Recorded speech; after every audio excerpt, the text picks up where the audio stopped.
2.4 start कर रहे हैं आपके फर्स्ट चैप्टर रियल नंबर्स की। तो पहले हम क्वेश्चन नंबर 1 रीड आउट कर लेते हैं। और मैंने आपको लास्ट वीडियो में बताया था कि अगर आपको 3 थ्योरम्स जो मैंने इसकी पिछली वीडियो में समझाई है, अगर आपको वो अच्छे से समझ आ जाएगी तो हम ये क्वेश्चन आराम से कर सकते हैं। तो बस उन्हीं थ्योरम के बेसिस पे हम क्वेश्चन नंबर 1 करेंगे। तो पहले हम क्वेश्चन नंबर 1 रीड आउट कर लेते हैं। So question number 1 है, without actually performing the long division, state whether the following rational numbers will have a terminating decimal expansion or non-terminating repeating decimal expansion। हमें ये बताना है कि बिना लॉन्ग डिवीजन किए हुए हमें ये बताना है कि इनमें से जितने भी हमें नंबर दिए हुए हैं उनके टर्मिनेटिंग डेसिमल एक्सपेंशन आते हैं या फिर non repeating terminating repeating decimal expansion आते हैं। तो जो हमने थ्योरम की थी उसमें हमने पहले क्या चीज पढ़ी थी कि जो भी रैशनल नंबर होता है उसके न्यूमरेटर और डिनोमिनेटर के बीच में कोई भी कॉमन फैक्टर नहीं होना चाहिए, मतलब वो को प्राइम नंबर होने चाहिए। सेकंड बात कि अगर उसका डिनोमिनेटर 2 के फैक्टर या फिर 5 के फैक्टर में आते हैं तो वो हमारे पास कौन सा होगा, टर्मिनेटिंग। तो इसलिए हमने सिर्फ डायरेक्ट यही चेक करेंगे कि अगर डिनोमिनेटर जो है वो या तो 2 के फैक्टर आता है या तो 5 के फैक्टर आता है या तो दोनों के फैक्टर आते हैं, तो वो हमारे पास कौन सा हो जाएगा, टर्मिनेटिंग। और अगर नहीं आ रहा है तो वो सिंपल नॉन टर्मिनेटिंग होगा।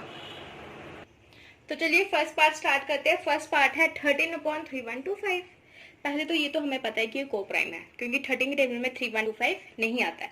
अब हम चेक करते हैं क्या डिनोमिनेटर जो है उसके फैक्टर्स में 2 और 5 आता है या नहीं।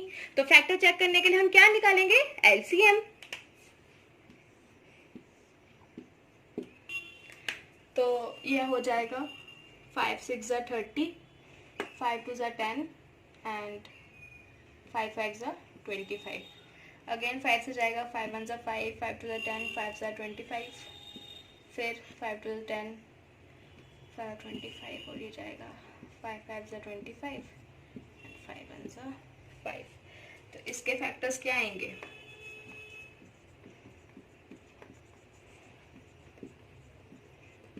1 2 3 4 5, 5 की पावर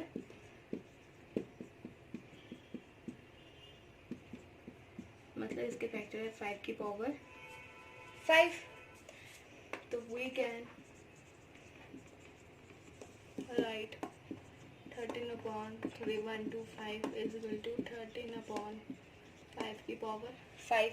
तो इसका मतलब हम 13/3125 को 13/5 की पावर 5 लिख सकते हैं as 5 is the only factor of 3125। सिर्फ 5 जो है वो 3125 का फैक्टर है। तो ये कौन सा रैशनल नंबर हुआ, therefore 13/325 is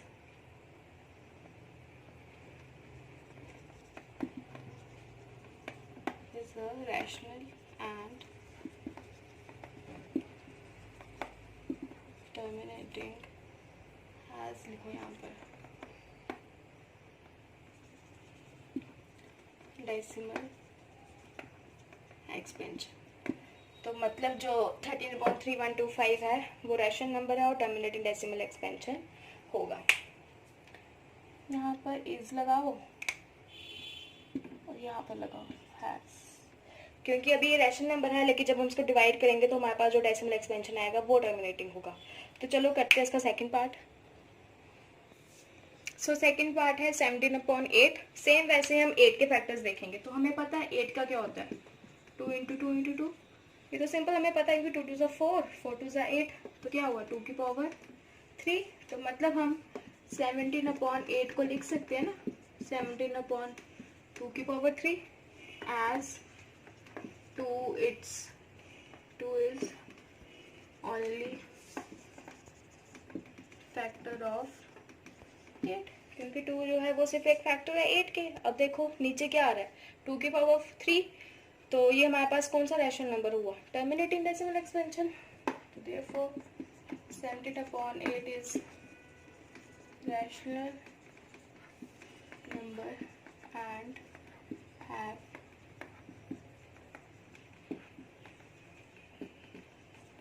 terminating decimal expansion. चलिए थर्ड पार्ट करते हैं। सो थर्ड पार्ट है 64/455। तो पहले हम फैक्टर्स देखेंगे डिनोमिनेटर के। तो 455 के फैक्टर्स देखो।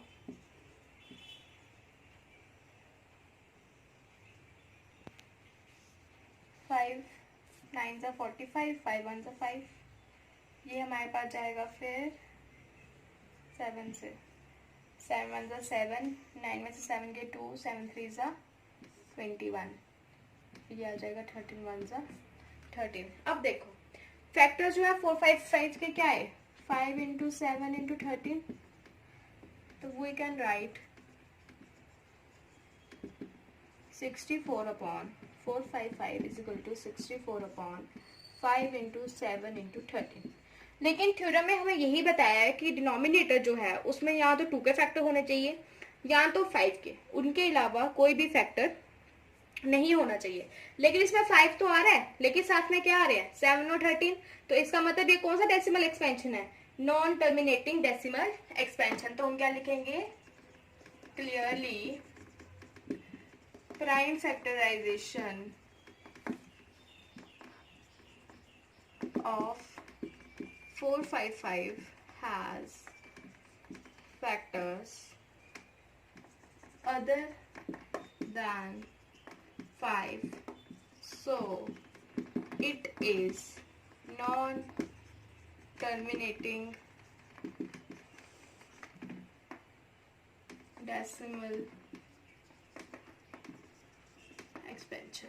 तो ये कौन सा है, नॉन टर्मिनेटिंग डेसिमल एक्सपेंशन। तो फोर्थ पार्ट हमारे पास क्या है, 15/1600। सेम वैसे ही हम पहले 1600 का क्या निकालेंगे, एलसीएम। तो 1600 के निकालते हैं।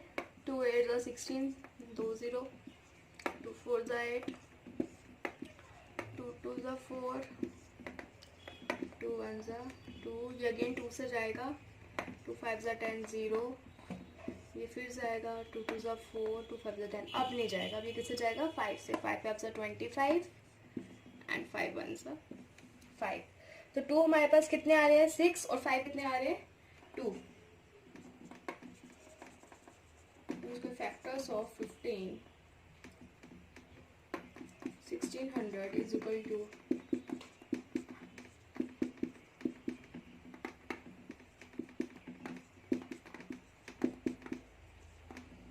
ऐसे लिख सकते हैं 2 की पावर 6 इंटू 5 की पावर 2।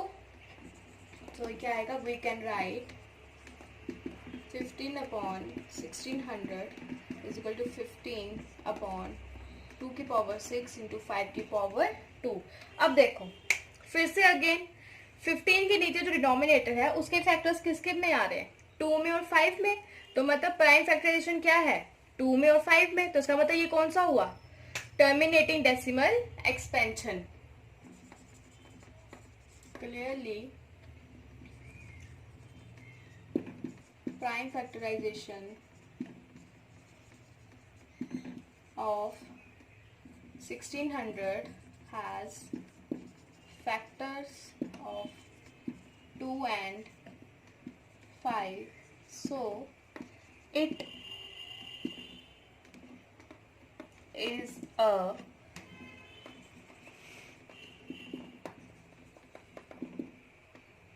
terminating decimal expansion। तो ये कौन सा डेसिमल एक्सपेंशन हुआ, टर्मिनेटिंग। चलिए अब करते हैं इसका fifth part. So fifth part है 29/343। तो सबसे पहले क्या करेंगे, डिनोमिनेटर के फैक्टर्स देखेंगे। तो factors of 343 is equal to, तो 343 जो है ये जाएगा 7 के टेबल से। देखिए 7 4 ज़ा 28, माइनस करेंगे तो आ जाएगा हमारे पास, तो हमारे पास आ जाएगा 6, आ जाएगा 63। तो 7 9 ज़ा 63, 7 7 ज़ा 49 एंड 7 1 ज़ा 7। तो उसके फैक्टर्स क्या आ रहे हैं, 7 इंटू 7 इंटू 7। तो वैसे लिखेंगे, we can write 29/343 is equal to 29/7 into 7 मतलब 29/7 की पावर 3। देखो डिनोमिनेटर में ना ही 2 आ रहा है ना ही 5 आ रहा है, तो ये तो हमें सिंपली पता चल रहा है कौन सा डेसिमल एक्सपेंशन है, नॉन टर्मिनेटिंग, क्योंकि इसके डिनोमिनेटर में ना ही 5 है और ना ही 2 है। तो क्या लिखेंगे, clearly it is a non terminating decimal expansion because 343 has no factorization of 2 और 5, क्योंकि 343 जो है उसकी फैक्टराइजेशन में ना ही 2 है और ना ही 5 है, जबकि क्या है 7। तो ये कौन सा प्राइम डेसिमल एक्सपेंशन हुआ, नॉन टर्मिनेटिंग डेसिमल एक्सपेंशन। अब हम करते हैं इसका 6 पार्ट, और देखो 6 पार्ट तो सामने दिख रहा है, डिनोमिनेटर में देखो क्या है 2 और 5 सामने हमें दिया हुआ है, पहले से ही हमें इसके फैक्टर्स निकाल के दिए हुए हैं, हमें इसका आंसर निकालने की जरूरत नहीं है। देखो 6 पार्ट क्या है 23/2 की पावर 3 और 5 की पावर 2, हमें पहले दिया हुआ है कि जो इसका डिनोमिनेटर है उसको प्राइम फैक्टराइजेशन करके 2 की पावर कितनी आ रही है 3 और 5 की पावर कितनी आ रही है 2, सिर्फ 2 और 5 ही है, इनके अलावा कोई और है, तो डिनोमिनेटर जो है वो पहले से इसी फॉर्म में है। तो ये कौन सा डेसिमल एक्सपेंशन है, टर्मिनेटिंग डेसिमल एक्सपेंशन। तो इसको हम क्या लिखेंगे, simple, it is a terminating decimal expansion as denominator has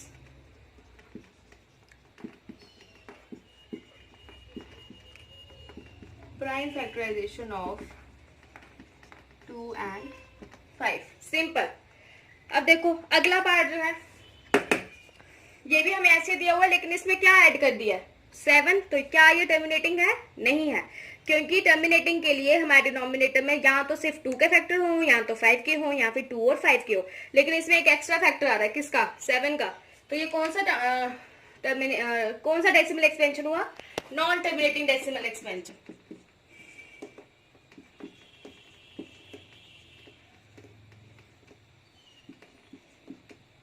सीधे लिखेंगे it is a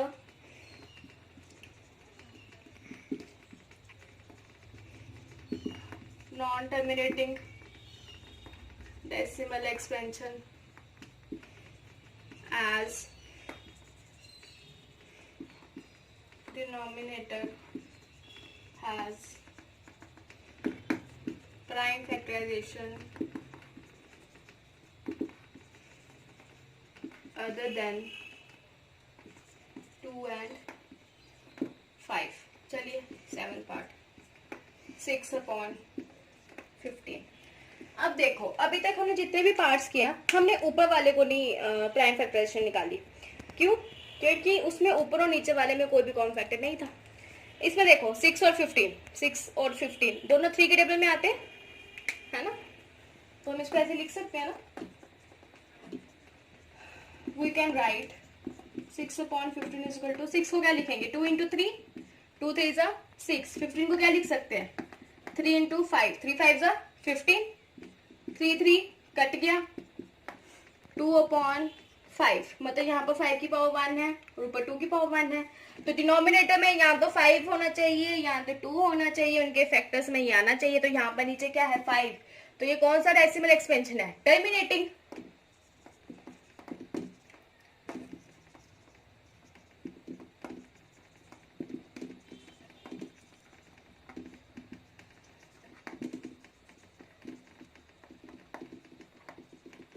As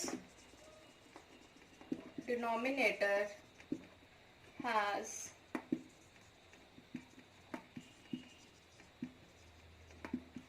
prime factorization of 5, क्योंकि जो हमारा डिनोमिनेटर है वो 5 के टेबल में आता है, मतलब उसका फैक्टर 5 हुआ, तो इसलिए हमारा 6/15 जो है ये भी कौन सा हुआ डेसिमल, टर्मिनेटिंग डेसिमल एक्सपेंशन। चलिए अब करते हैं 9th पार्ट। सो 9th पार्ट है 35/50। सेम वैसे हम फैक्टर्स देखते हैं पहले 50 के। 2 से जाएगा और 5 से जाएगा, तो मतलब इसके फैक्टर्स क्या है? 2 × 5 × 5,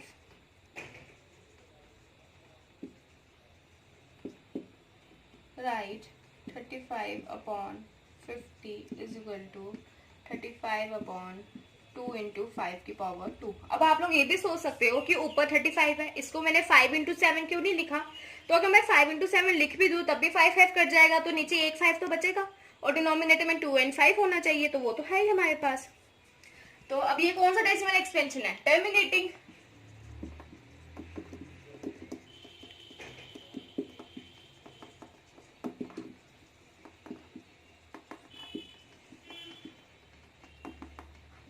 As 50 has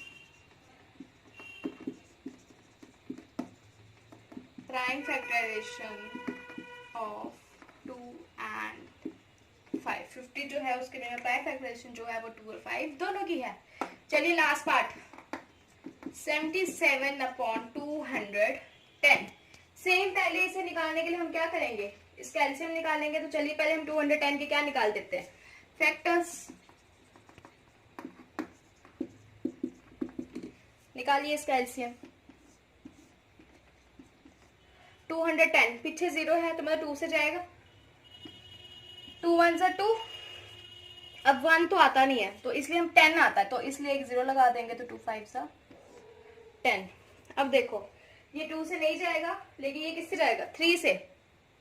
3 3 = 9, 3 5 = 15, अगेन 3 से, 3 1 = 3, 3 3 = 9 और लास्ट में चल जाएगा किससे? 13 से। सॉरी यहाँ से थोड़ा सा गलत हो गया था।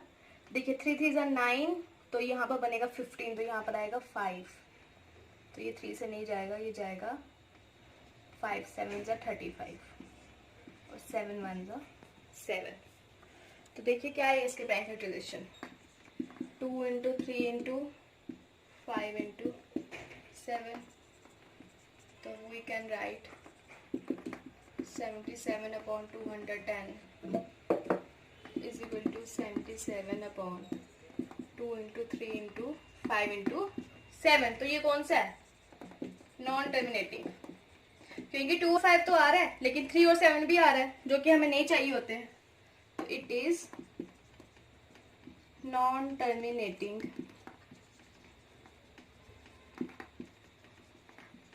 decimal expansion as 210 has prime factors other than 2 and 5। तो ये था हमारा फर्स्ट क्वेश्चन। करने में बहुत इजी है। लॉन्ग डिवीजन के अलावा हमें पता चल जाता है कौन सा टर्मिनेटिंग है, कौन सा नॉन टर्मिनेटिंग है। तो क्वेश्चन में सेकंड देखने के लिए हमारी नेक्स्ट वीडियो जरूर देखिए, और अगर आपको हमारी वीडियो समझ आ रही है तो प्लीज़ हमारे चैनल को सब्सक्राइब कीजिए। Thank you.